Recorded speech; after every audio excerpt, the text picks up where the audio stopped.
is going to be fun, people. Aaron Rodgers was a bad man last night, throwing for 5 touchdowns and 0 interceptions in the Packers' 38-28 win over the Chiefs. It was the 4th time in his career Rodgers threw 5 passing TDs, and he now has gone 16 regular season games at home without throwing an interception. Rodgers has the greatest TD to interception ratio in NFL history of quarterbacks who have at least 1,500 attempts. And you may have heard about the other guys on this list. 2nd, Tom Brady, then Peyton Manning, Tony Romo, and 5th, Steve Young. You know what, Stephen A? The floor is all yours, my friend. Take it away. You know, it's interesting that you highlighted those things. I definitely appreciate it, particularly that last stat with TD to interception ratio. I have to listen to my compatriot across that table, whether it's via satellite or sitting right across from him in studio on far too many occasions, listening to his drivel about how Aaron Rodgers is not that bad of a man, how he talks about Tom Brady. It's so disgusting, so nauseating, so insulting, so disrespectful. I have decided to put Skip Bayless on the spot with a simple question. I believe that Aaron Rodgers will go down, when all is said and done, he will go down as the greatest quarterback in history. Talent-wise. In history? I believe talent-wise. Talent-wise. Certainly not yardage with Peyton Manning, the great fathers of the world, even Tom Brady, people like that. But talent-wise, I believe right now Aaron Rodgers is the best quarterback I have ever seen. With that in mind, Skip, I have a simple question for you. Give me 5. You don't even have, I'm not even talking about the present. I will give you history. The history of the National Football League. Give me 5 quarterbacks right now who you believe is better than Aaron Rodgers talent-wise in history. Okay. I dare you. The floor is yours. We got to define this question, because you threw in the little tricky caveat there about talent-wise. Is it not production? When we talk about quarterback play, isn't it what you did when it really mattered the most? Isn't that how we would define quarterback greatness? Or are we just doing eye test talent? Skip, you can define, all I'm saying to you is this. You can define it anywhere you want, devoid of championships, because Dan Marino never won one, and we all know he's one of the greatest ever. John Elway won 2, and the last 2 he won before he retired. That's when he had Terrell Davis. But we all know how great he was. Fran Tarkenton lost 4 Super Bowls. Jim Kelly lost 4 Super Bowls. But we know how great they were as quarterbacks. So we ain't talking championships, okay? Because that doesn't define your greatness as a quarterback, because this is a team sport. I'm asking you, omit that category. The floor is yours. Give me 5 quarterbacks in the history of football better than that man, Aaron Rodgers. Here we go. Okay, so I need to remind our viewers up front, just for the record, that the baddest man, says Stephen A., Aaron Rodgers, is 6-5 in the postseason. 6-5. That includes 4 straight wins as a wild card team to win his lone Super Bowl. And since that Super Bowl, long ago, he's 2-4 in the postseason. That's the guy we're trying to make this case for, okay? That's right. Let me pause before you get into that.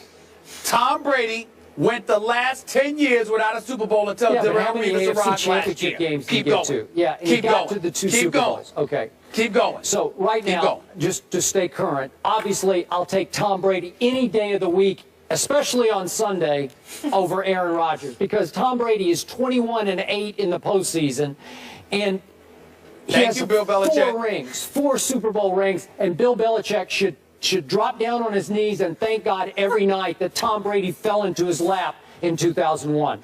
Next on my list is obviously the greatest quarterback ever right now, Joe Montana. That's probably going to be eclipsed by the great Tom Brady. But Joe Montana has 4 Super Bowl rings with a 16-7 postseason record. And if you want to talk about tap dancing in the pocket, you want to talk about beautiful ballet feet, this man had them, Joe Montana, and had a whip of an arm right there with Aaron Rodgers, to me, to my eye test sight. Now, number 3 on my list is the great John Elway, who has 2 Super Bowl rings and a 14-7 postseason record. And you don't remember this because it was before your time. John Elway could flat out fly out of the pocket. He was a sensational early career athlete who learned that it's probably best to stay in the pocket, and later in his career to hand off to your guy TD, right? Terrell Davis, because that's how you win Super Bowls, and he won 2 that probably could have been 3 if he'd come back for 1 more year. But I'll take him over Aaron Rodgers. And then number 4 on my list is a guy who could run rings around Aaron Rodgers, those great feet of his. Roger Staubach.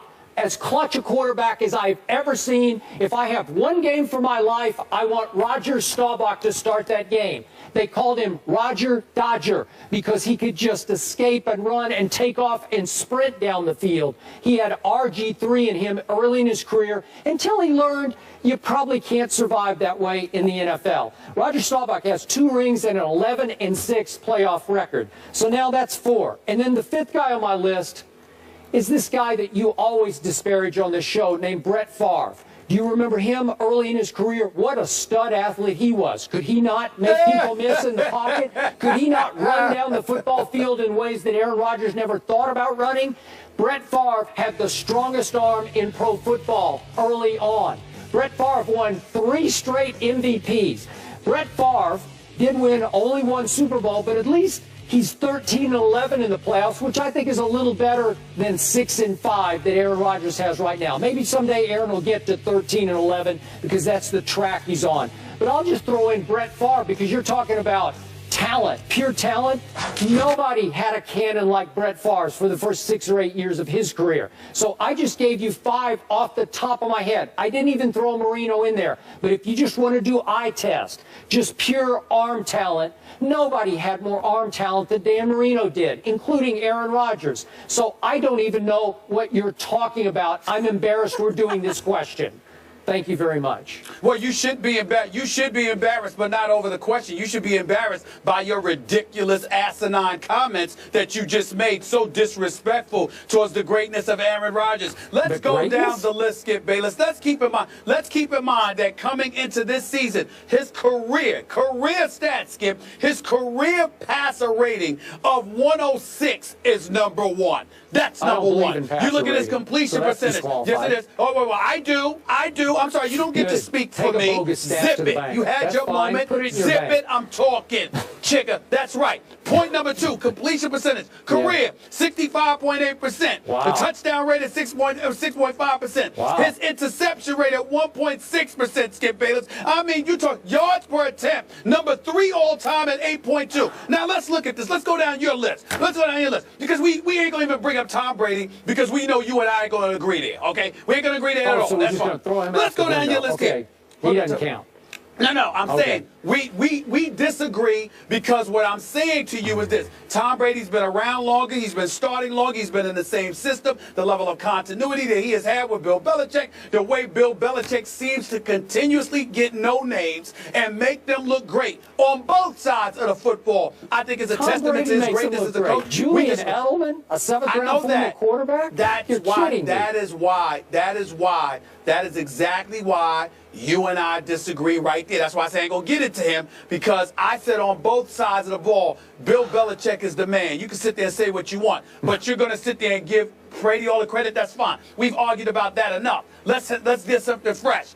We got Montana here. Ooh, I got to admit, the 4 Super Bowl rings can't be denied. His greatness. Joe Cool, okay, under pressure. I get all of that. So I can sit there and debate it with you, but I can tell you, even though Joe Montana could scramble, I never saw him throw a football the way that Aaron Rodgers threw a football. But that's fair because he's Joe Montana. All right, so I'm going to concede that you might have a point there. Not Brady, but Montana. But here's where you make me laugh.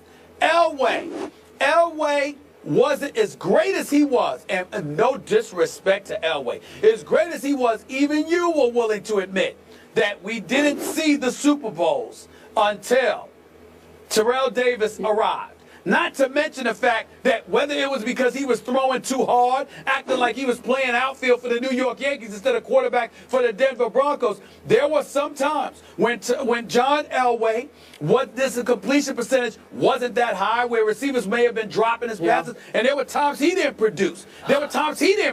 Okay? So now let's get to He got 2 other teams to Super Bowls, okay? Just for the record. He got 2 bad teams to Super Bowls and got blown out. Go ahead. That's fair. All right. That's fair. He got annihilated. I guess he got annihilated, especially by the Redskins. But that's fine. That's fine. But then I'm looking at Roger Staubach. Okay, he was a champion. Miss the Navy. Love him. Love his service to our country. Great man. Is a phenomenal businessman since he stepped away from the game. But here's the thing about Roger Staubach. 22,000 career passing yards. Okay, are you kidding me? You could talk about what he did. His numbers don't even compare. And by the way, he was buffered by the doomsday defense of your Dallas Cowboys. Let's not forget that. Plus, he had great players with them, the Drew Pearsons of the world, the Tony Dorsett of the world. I'm just saying. I'm just saying. So he's a Hall of Famer, but let's put it in perspective. Now let me get to my last point, because this is just absolutely hysterical. Brett Favre? You mean the Brett Favre with the career 62% completion percentage? You mean the Brett Favre who's thrown you think the Brett Favre who's thrown 336 interceptions in his career in 20 years has the same amount of Super Bowl championships as Aaron Rodgers? And you're going to tell me he was better than Aaron Rodgers? Ever. That guy. Yes, that guy. Yes. He does. Let me tell you, Skip, I'm going to say something to you that you might consider very blessed. You thought I was disrespectful before. Allow me to sit here and say this to you. I'll give Brett Favre all the credit in the world for being the Iron Man that he is with those consecutive games played. He certainly had big moments. He was a gunslinger and made big plays. He made big mistakes too. I'm telling you right now, Brett Favre doesn't even belong in this conversation with Aaron Rodgers. Okay. Not even in this conversation. Last question. Back to you. Not even in this conversation. As a young quarterback, which quarterback had more talent, Aaron Rodgers or Brett Favre? Just on pure, raw, God-given talent, which one has the most talent? I don't think that's a fair question. I don't think that's a fair question, because Aaron Rodgers was sitting on the bench for 4 years. What? I'm sorry, I didn't hear you. Say it again. Aaron Rodgers was sitting on the bench for about 3 or 4 years. Okay, but so what I'm saying to you is his first year starting, just as a young player, who had the most talent? No, his first year starting, there was nothing that he did was comparable to Brett Favre. Second year and on, yes, it was. Brett Favre, more talented than Aaron Rodgers as a younger player. Nope. Yes. You just said it first. If you're going to take Aaron Rodgers' first year, if you're going to take Aaron Rodgers' first year, after that, yeah. At a comparable age, at whatever, 28 years of age. More talent, Brett Favre. Yes. You just don't remember. You're too young. Brett Favre could never throw the ball like this dude. Yes, he could. Oh, I'm not too young. You talking about too young? You're too young. I'm in college when Brett Favre was playing. We have to go to break. We have to go to break. Stephen A., I appreciate you coming up with this question. This was tremendous. We could do a whole show on this. Just to recap, Skip's 5 quarterbacks better than Rodgers in history: Brady, Montana, Elway, Staubach, and Favre. We asked you guys earlier, we wanted you to weigh in, if Aaron Rodgers is the best quarterback in the NFL, using the hashtag best NFL passer. And here are the results. 65% say yes, agreeing with Stephen A. Skip Lakes is back against the wall like the Patriots anyway. 35% saying no. Up next.